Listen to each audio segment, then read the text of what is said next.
Hello, welcome to Wander Financial. Today's video, I just want to do a quick overview of TradingView basics. A few things that'll help make it easier for you to navigate around your charts. The first is simply on how to switch charts between different stock tickers. You can go right up here in the upper left. You can type in the stock ticker that way.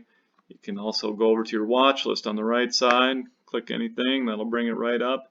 What I tend to find easiest is just to hover over the charts and you can just begin typing. Type in Amazon, type in Facebook, type in really anything you want. So that's a quick way to get around, zip between charts. I find it easier than kind of looking through my watch list looking for a specific chart or finding this little tiny box in the upper left. The other thing is how to scroll in and out. So you're looking at a chart here. This is your x-axis.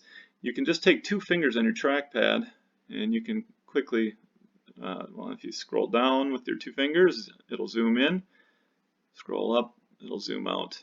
If you click and hold, you can move it side to side and, and then the two fingers up and down. That's really by far the easiest way to do that. It helps me because I'll like to look at a chart, a daily chart say, and I'm looking at it in kind of the shorter term, but then you also kind of want to zoom out quickly and take a look at where the stock or ETF or whatever is on a longer term trend.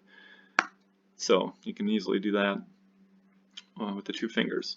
Lastly is how to change your chart's interval.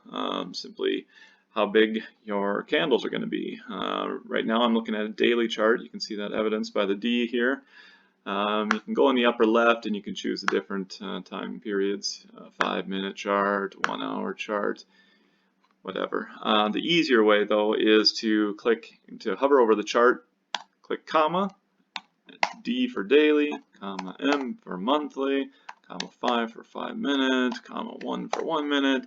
You can very quickly go through your charts that way, different time periods. And that is about it for this lesson. Thanks for following along.